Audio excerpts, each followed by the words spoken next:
Hi everyone, welcome to TGIF Doc Talk, and today is a very special topic that we'll be talking about.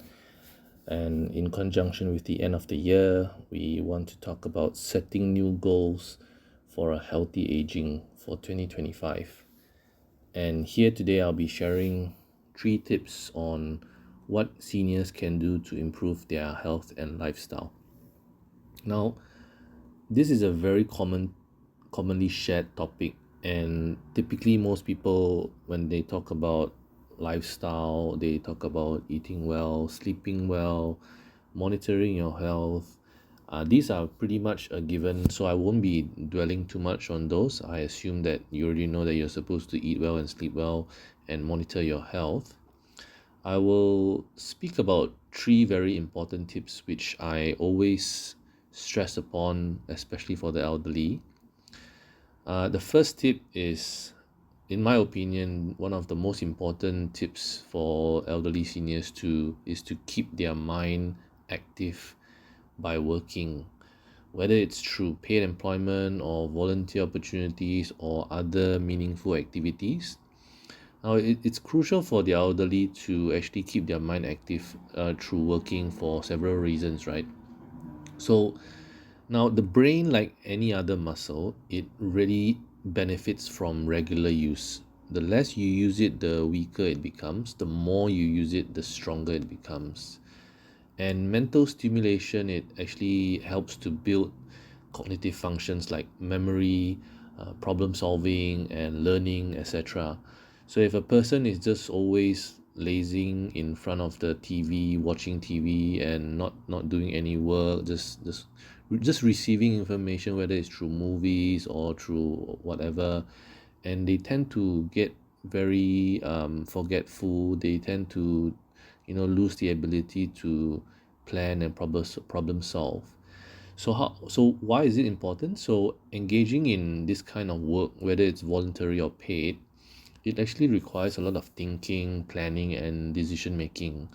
And this actually can significantly slow down the progression of cognitive decline. And for example, like conditions like dementia, Alzheimer's, and other forms of dementia. So by solving problems, by liaising with people to develop new ideas, contributing to projects, helping out with some creative thinking, it strengthens your brain function by what we call by forming new neural pathways. So your brain constantly builds these neural pathways, and by whenever you think of something or you plan something or you try to remember something, these neural pathways are developed. And research have shown that these kind of mentally stimulating activities through professional work can really significantly lower the risk of cognitive impairment and also improve the brain's ability to form new neural connections, which is also known as plasticity. Now, continuing to work, right, whether full-time, part-time, or in any kind of volunteer role, it also allows the elder to feel that they are not just being a redundant space occupying person, but they are actually continuously contributing to society, and they are valued for their experience and expertise. And this is actually something which is very, very important. It's very empowering. It reinforces a feeling of self-esteem, where you feel that you can still contribute to this world, and you're not just there to take up natural resources. You're actually combating that kind of sense of being forgotten or being less relevant that many elderly actually experience as they age. So that's the first tip. Okay, get yourself active through work and keep yourself busy. Now, the second important tip is to foster very good social connections. And this is actually very important for a variety of reasons, ranging from physical, emotional, and psychological reasons. As a person starts to age, they tend to experience changes in their social networks, right? Some may relocate because their family move overseas. Some retire and just watch TV the whole day and stop contacting, and some of them actually pass away. So as a person, they may either lose a friend or lose a spouse. And that's where I very, very commonly hear about this when a wife, let's say when the husband passes away, and suddenly within 2 years, dementia just suddenly accelerates so rapidly. And oftentimes, this is also due to isolation and loneliness.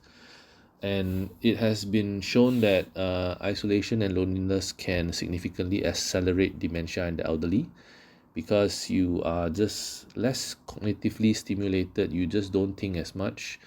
And when you don't have that kind of social interaction, the brain is less engaged, and it often leads to other issues beyond cognitive decline, which is depression and anxiety, right? So whenever a senior has a very, very strong social network, they are very much less likely to feel alone, and they always have someone they can turn to for emotional support. And this kind of social interaction, it actually requires a lot of effort. When you don't realize it, but even just speaking to somebody, it actually stimulates a large part of your brain. Listening is one part, thinking is one part, remembering what the person says is one part, helping to problem solve, or even just keep the conversation going. It takes a lot of connections within the brain to actually execute these tasks. And also the emotional and intellectual engagement through conversations and shared activities can actually stimulate more cognitive functions. So being connected to others as part of a community, it's very, very important for a fulfilling life, especially as a person starts to age, and it gives them a renewed sense of purpose as well, and better life satisfaction lah. And the third important tip is to actually to have well, in my opinion, is to engage with a physical trainer, someone who is well versed with systems and safety of targeted training for the elderly. Now, this may be controversial for some. Some people might not agree. Some people will say, "Wow, so old already, still do what weight training? Want look like Mr. Malaysia." Well, the goal is actually not about looking good. I mean, looking good is, of course, a added benefit, but the main reason is actually to maintain the muscle mass and strength and overall functionality, which actually declines with age, right? So as a person grows older, they naturally lose muscle mass and strength, and this is 100%, it will happen. And when these slowly declines, their joints become less stable, they become less flexible, and they lose their overall mobility. And the dangerous thing about this is that usually when they reach the age of like 75, 80, this decline actually occurs so gradually that they don't realize it, and it's so hard to notice until suddenly one day you find like, oh, walking becomes a bit more difficult. I can't climb the stairs anymore, or even standing up from my chair becomes a bit challenging. And by that time, it's very difficult to actually turn back the time, because the joints, the muscles, and the ligaments have already become more stiff. So the tip here is to actually engage with a physical trainer for targeted and systematic weight training exercises. And this can actually help to counter the loss of muscle mass and actually to preserve the muscle function. And it also helps to improve strength and coordination, which are very important key areas for maintaining balance and stability.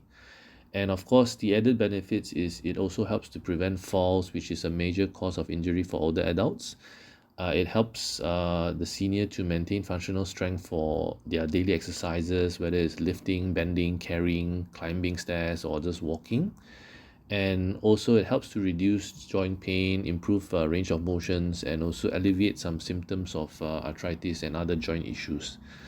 So these are the three main tips that I would advise any senior who is somewhere around like 70, 75, and learning to adapt to the lifestyle of the aged. And these are the tips that I would suggest for them to really focus on to have a quality life moving forward. Okay, thank you. Click the share button to send this episode to a friend or a caregiver and hit follow to keep up with our latest episodes. Thank you.